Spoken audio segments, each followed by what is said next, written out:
Hello and welcome to the Spike Podcasts. I'm Fraser Myers, and as ever, I'm joined by Spike's deputy editor and host of the Last Orders podcast, Tom Slater. Hello. And Spike columnist Ella Whelan. Hi. This week on the show, May's historic defeat, the US government shutdown, and the new Gillette advert. The ayes to the right, 202. The noes to the left, 432. It is clear that the House does not support this deal, but tonight's vote tells us nothing about how or even if it intends to honour the decision the British people took in a referendum Parliament decided to hold. Theresa May has suffered the largest Commons defeat in history. 432 MPs voted against her Brexit deal, and just 202 supported it. 118 MPs in her own party rejected it too. In normal times, this would spell not only the end of the deal, but the end of the government too. But the next day, she survived a no-confidence vote comfortably. Clearly, we don't live in normal times. Tom, what do you make of what's been happening in Parliament? Well, I think what's been remarkable about all of it and how utterly screwed up this whole process is the fact that the defeat of May's withdrawal deal, which anyone who listens to this podcast will know was a Remain by another name, would have actually locked us into EU rules, left us with less say over the rules that govern us than we even have now. The defeat of that has actually led to a situation in which Brexit is being softened up further, that a second referendum is supposedly even more likely, that the Electoral Commission is actually putting in contingency plans to prepare for one if that's where we go next. I think it really speaks to how screwed up this whole process is, that that's what the outcome of this is. I think the one thing that people need to be reminded of in relation to the vote on the withdrawal deal, this was a battle between various different flavours of non-Brexit. Do they want May's deal? Do they want Norway Plus? Do they want a second referendum? That's really where we're at now. And I think going into the next stage of this, we need to recognise that the issue with Brexit, as it has always been, is the fact that, again, 3/4 of Parliament voted Remain, 52% of the country voted Leave, and all of these distortions that we're seeing are really just a result of that chasm, frankly, and the failure of anyone in the political class to recognise that it is their duty to implement this. Ella? Well, they say a lot can happen in 24 hours of politics. It feels like a lot has happened in the last 48 hours, but actually, really, if you look at it, nothing much has happened at all. So, yes, Theresa May's deal was shot down, but that's like saying the sun is going to rise tomorrow. No one was particularly surprised about that happening. Just last night, we had the vote of no confidence in Theresa May that passed, which is such a depressing indictment on Parliament that even though I don't particularly care whether Parliament has confidence in her or not, it just shows what kind of stalemate they're at. The Labour Party is completely incapable of doing anything other than showing its own incompetence. It's very interesting that even polls at this point show that the Tories are 6 points ahead of Labour. So does that show that there's support for the Tories or just hatred of the Labour Party? I mean, I don't think you can work out either one. But I think what really struck me, and I was in Westminster on both nights, and there was the kind of the buzz of protesters. It was quite exciting from the outside, but it really struck home that we were out here watching 600 or so people inside cosy rooms deciding what's going to happen in the next 10 or 20 years of British politics. And those of us who voted Leave or Remain, who took part in this referendum, have been completely shut out of this process. What's happening in Parliament now has no reflection on the outcome of the referendum. Tom's exactly right, and Brendan wrote about this and Spiked this week, that what we saw was a battle between how best to scupper our vote. So, I think this has gone even beyond questions of the EU, beyond questions of Brexit. It's now about, are our politicians fit to do the jobs that they're meant to do, which is represent the people? Most alarming for me is the way that pretty much everyone in Parliament has turned against no deal, which, as we've been saying for months and months on end, is the only viable route to leaving the European Union at this point. Not only did you have this motion last week by Dominic Grieve taking a no deal off the table potentially, you've also had Corbyn saying he will refuse to negotiate around Brexit unless no deal is taken off the table. Philip Hammond, the Chancellor, has just been on a big phone call with loads of big businesses, reassuring them that no deal is not going to happen and that we will have business as usual, effectively. I mean, it is really striking the way all the political parties, all sides, whether it's the Conservative pro-business Philip Hammond or the supposedly radical socialist Jeremy Corbyn are all conspiring against the public to take what they voted for off the table. No, completely. And I think all of the discussion is what's one of the things that's so disheartening about it is that how much we've heard all of this before. I mean, straight after the referendum result, there was this pretty disingenuous argument from many Remainers that what we had to do was enter into some sort of Norway-style agreement in order to, strike some sort of a compromise. A Brexit name only with less say than we had currently was actually seen as something which served both, when obviously it would leave no one happy, frankly. There was people at the time who were saying that this still needed to be sorted out by a second referendum. The only difference now is that no one really in any position of real influence and power in the House of Commons is actually making a full-throated defence of Brexit. So it just shows that, if anything, it's a more degraded point than it was previously. What's been kind of interesting is that, again, this argument has reared its head recently. Well, this is the inevitable consequence of the distortions of trying to mix our representative democracy with direct democracy. This is an argument that many Remainers are making. And effectively, when they make that argument, they're trying to put the blame on the public, on Leave voters, that by their vote is effectively the problem in all of this. It's them and the people who allowed them to have this say, which has led to these kinds of distortions. Our vote isn't set up with it. But I think, if anything, what's happened in Parliament recently has shown that the issue is very much the other way around. It's because our representative democracy has become so unrepresentative. It's because there are so many MPs who are so completely cut off from public opinion on the question of the EU, borders, trade, etc., that we needed the referendum in the first place to try and jolt some democracy back into the system. And I think as all of the focus has been on Westminster and what can possibly get through the House of Commons, I think people are really missing the broader picture here. There was a poll from Delta Poll that came out this week which talked that even the two main party leaders have around 50% or less support amongst their own voters, which is historically very, very low. You look at some of the research that we've talked about before on this podcast from John Curtis, pointing out that only about 9% of people feel that they strongly believe in either of the political parties.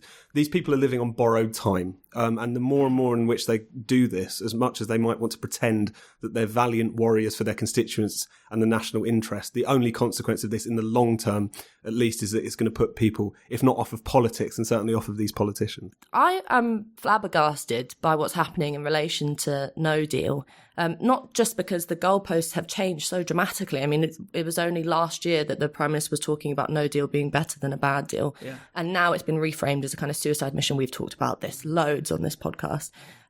But just as a very technical point, remember that MPs voted for Article 50 with a majority of 384.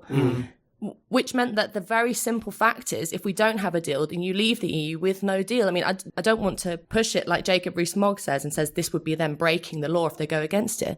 But you do think this is an extremely disingenuous kind of way to play politics.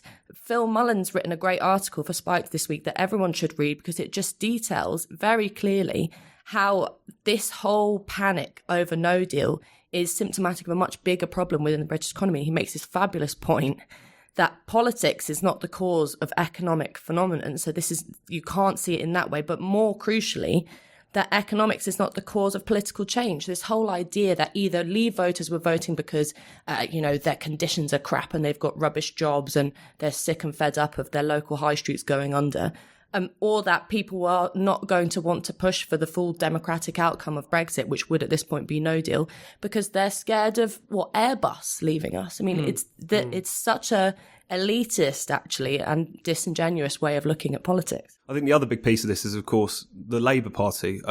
Jeremy Corbyn has, since the vote of no confidence failed, has come under even more pressure to move towards a second referendum. All of the other party leaders in Westminster, the pro-Remain ones at least, have written to him, putting on that pressure. And of course, everyone keeps reminding him that about 80% of his membership are, whilst very much pro-him, are also fiercely pro-Remain. But the thing I think is people really should understand about this is that there's been this unfortunate consequence of all of this, is that Jeremy Corbyn and some of the people around him have been able to pose as if they're the real Democrats in all of this, because they keep saying that it would be a terrible betrayal to go back to the country. And I think we need to really recognise that the reason that Jeremy Corbyn and the people around him are against a second referendum is only because it's bad optics. They want to win the next general election. They know that about 50 or so of their target seats voted heavily to leave, and they're worried about what signal that would send, despite the fact that in substance they have already undermine Brexit entirely. The sort of Brexit they are seeking, the sort that supposedly Theresa May would need to negotiate with the rest of the House in order to proceed, would involve a permanent customs union locking us into the EU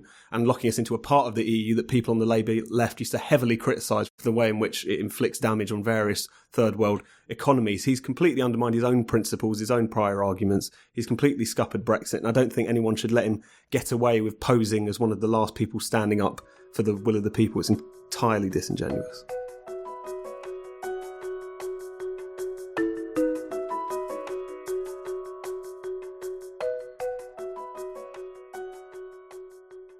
Hi there. I hope you're enjoying the Spike podcast so far. And if you are, why not help us spread the word by giving us a rating and a review with your podcast provider?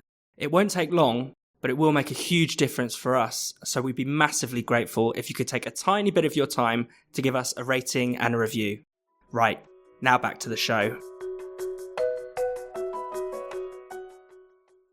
So now we go to the chaos and paralysis on the other side of the Atlantic, where Donald Trump is currently presiding over the longest government shutdown in US history. At the time of recording, we're on day 26, and 800,000 government workers have been on mandatory leave or working without pay. So what is this all about? It is a historic situation, and not one to be sniffed at, because hundreds of thousands of people are not getting their paychecks, are not in work. Far more are on absence of leave and being furloughed by departments, which means the country is essentially in many ways at a stalemate. People are just sort of sitting around wondering what's going to happen.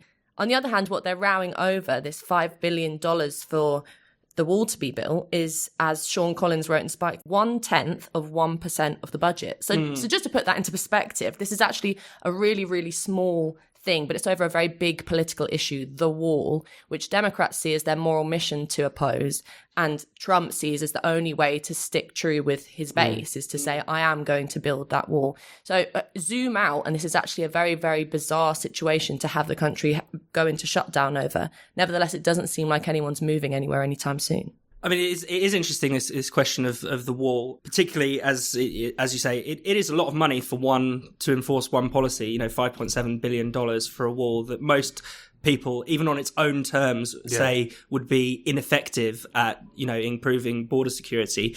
Trump has been making this argument recently about 90% of the heroin in the US comes from Mexico, and therefore we need to build a wall. But most of it actually comes through entirely legal ports, is hidden, it's not coming through by people throwing sacks over the fence as he seems to imagine. But the problem is that the wall is the thing we most associate with Trump. It is his most well-known pledge. Anyone can recite that chant, build the wall. And so if he fails to get this wall through, then he essentially fails as a president. Yeah. And I think the thing is that it's become entirely symbolic and therefore become a kind of phony discussion on both sides, which is why I think, despite the fact that this is a very polarising issue, most people in the Republican Party want it, most people in the Democrats don't want it.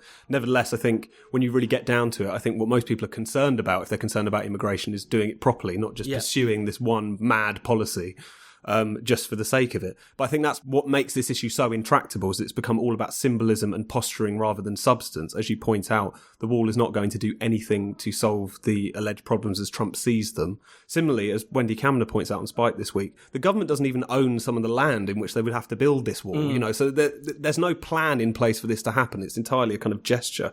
But then on the other side, of course, you have the Democrats who are raging against the wall. You've got Pelosi saying that it's immoral and not where we stand as a country, despite the fact, as has been repeated many, many times, in 2006, many leading Democrats voted for the Secure Fences Act, which was hundreds of miles of fencing, at a far bigger cost than this $5.7 billion for the wall, and voted for that pretty happily. Chuck Schumer, Senate Minority Leader, who again has been leading the charge against Trump on all of this, voted for that piece of legislation. And I think, unfortunately, the issue of immigration in America, as it is in Britain and across Europe, is one that is very important, because it's something which hasn't really been addressed in a meaningful way in a very long time, and which is what makes this phony war so irritating. You've got both sides playing towards symbolism, playing towards slogans, rather than actually trying to take the public seriously. And unfortunately, it's because it's become so symbolic that it's also become so intractable, it feels like. Yeah, I think that's true. And I think that's one of the reasons for, I suppose, Trump's intransigence and his kind of indifference to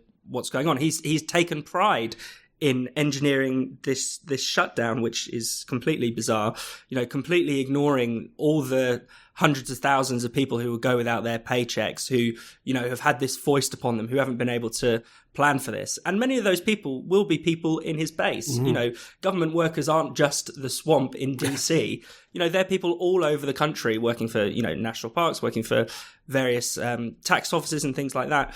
And it's quite concerning that, there's talk that money for the food stamps program could run out soon. This is a really serious issue that will have major knock-on effects. And as you say, Tom, it's over basically symbolism. And I also don't think that Trump should be allowed to forget what's happened during the shutdown, because it's revealed some very big problems that potentially haven't had light shed on them in relation to the American economy. So, for example, the fact that the agricultural department, all of its staff is now on a leave of absence, which means that farmers are not being able to put in new applications for subsidies. Some aren't getting their subsidies, even on a basis that they're not getting information that department puts out about how many crops to plant and where. I mean, the fact is, it shows how propped up the American economy is in many ways. And in relation to the food stamps, I mean, that's a real dire indictment on the state of the American economy, and the fact that you have so many people dependent on a welfare system that Trump is continuously slating. So, I mean, all of this stuff is revealing some very big problems that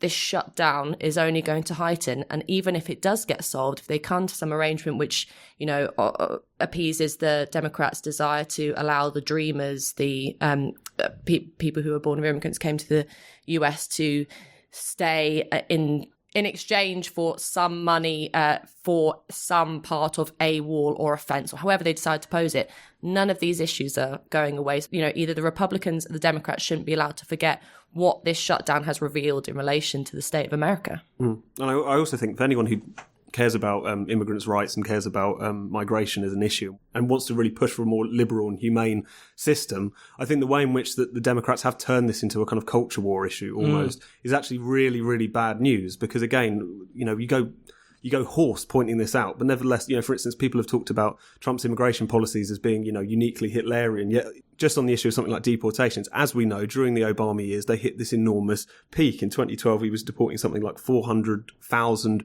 people, whereas last year, Trump only managed about 250,000. Now, there's many other things that Trump has done, of course, many changes to the asylum system process, the invisible wall, as many people call it, and this whole zero tolerance crackdown from ICE, which has been absolutely horrendous. 5 days after he's in office, he signs this executive order calling on them to basically deport anyone they possibly could. Department of Homeland Security removing any of the discretion that many of these officers had, which basically led to this horrible situation that green card holders, permanent residents, were effectively either being almost deported or locked up for long periods of time waiting for their trial on the basis of decades-old misdemeanors. And this is a really terrible situation. But at the same time, I think by effectively just making this very showy stance against the wall, whilst not really making amends for any of their previous policies or actually trying to look into the issue of immigration more deeply, as Schumer and Pelosi constantly point out, we all agree that something needs to be done about the border. Even people who are fiercely pro-migration in this discussion should be wary about the politics being sucked out of it, and this all just becoming about who is and isn't a good person, who is and isn't Hitler. It really doesn't help anyone.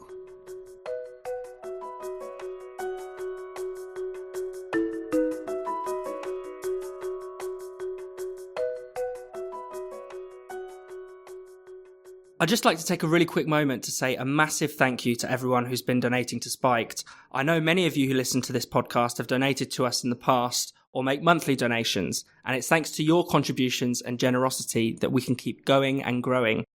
Spiked has some very exciting plans for the year ahead with our podcasts, and we need the help of listeners and readers like you to make them happen. So, if you haven't before, please do consider making a donation, or even better, setting up a monthly donation. It's really easy to do. Just go to spiked-online.com and click the red donate button in the top right corner. Thank you. Now, back to the show. The Me Too movement against sexual harassment. Is this the best a man can get? Instead of excuses, we need to make change.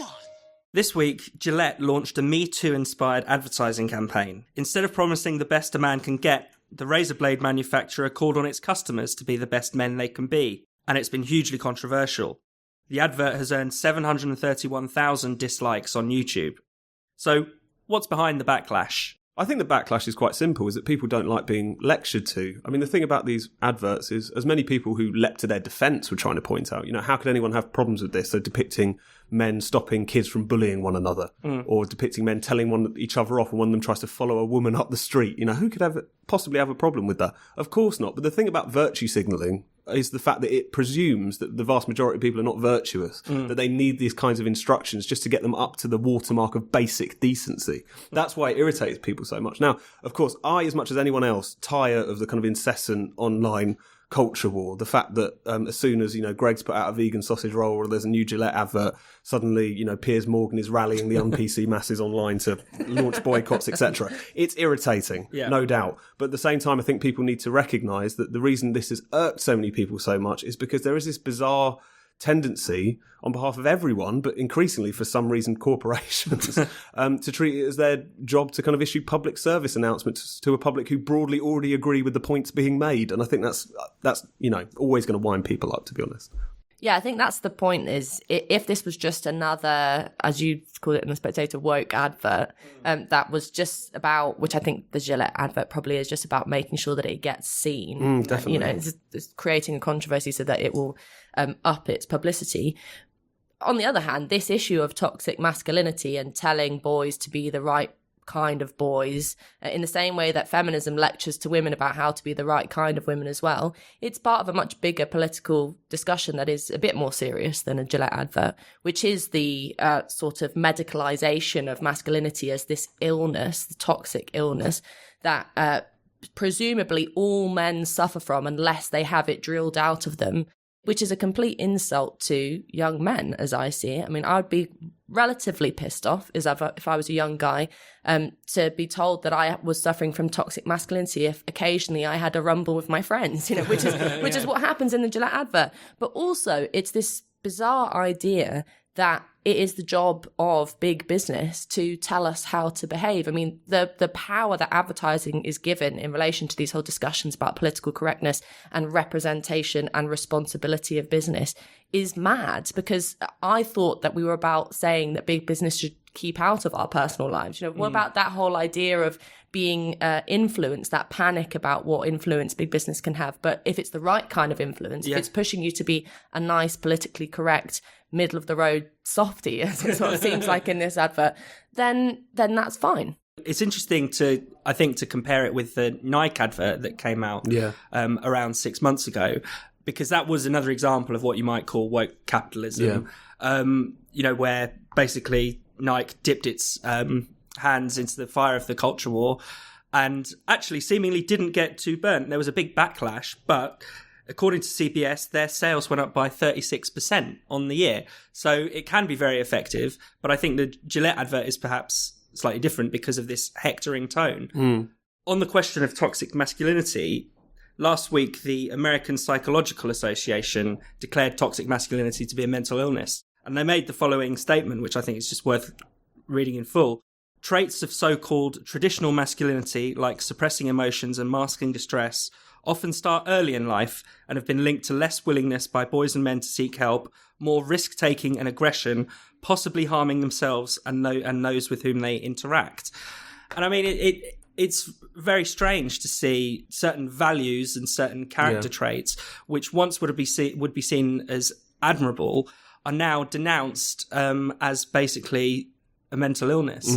And, this kind of pseudo-medical language is used to make actually what is quite a political and ideological judgment. Definitely. And they're not just admirable values, they're also kind of things that we would broadly see as kind of universal values. I mean, it was really interesting seeing that the American Psychological Association's kind of description of what it considered to be harmful masculinity, because on top of what you were saying, they were talking about traits such as emotional stoicism, not showing vulnerability, self-reliance, competitiveness. Now, when were these bad things? Now, of course, anyone who is so self-reliant to the point they never go to the hospital when they're injured is obviously a bad idea. Same goes for someone's mental health and general well-being. But I don't think anyone's under the view that there is this kind of epidemic of people who are who have these kinds of problems. I think what's kind of interesting about it is that when the whole issue of toxic masculinity gets people's backs up, people assume that this is a kind of like men's rights backlash against the feminization of public life. I think it's quite the opposite, is that for whatever reason, we have become very distant from values of kind of robust individualism, of kind of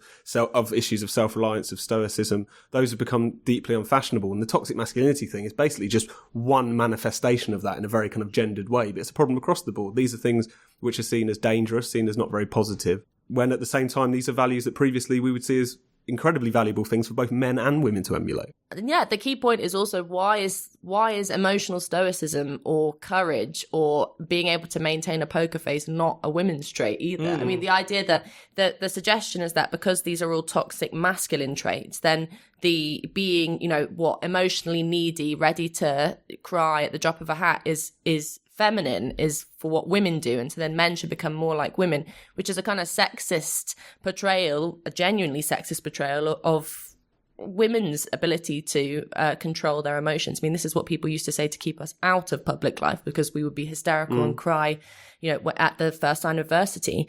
There are some things about, traditional macho masculinity, which I think most people now see as being a bit silly. So, like if you're going to go around beating each other up to show your, macho muscles, then everyone knows that that's a bit ridiculous. But there are some incredibly good things about masculinity that I think will be a real shame if we lose, and that both men and women take on, which is being tough, being able to suppress your emotions actually at the right time. The whole kind of panic now at the moment that we have about mental health that says that you have to show and reveal your emotions every time they come just means that we are going to be hysterical wrecks. I mean, there are points at which you should bottle it up, and there are points at which you should do the cliched British thing of having a stiff upper lip. If we lose all of these quite central emotional abilities, like being able to contain yourself and show courage, which I don't care if you call them masculine or not, but doing away with them will mean that we are, have a nation that is in quite a bizarre mental state, quite a genuinely fragile mental state. P.S. Boycott Gillette.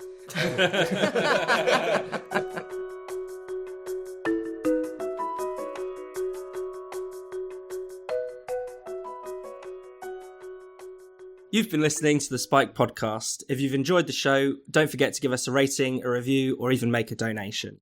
We'll be back next week, but for more Spike content every day, visit spiked-online.com.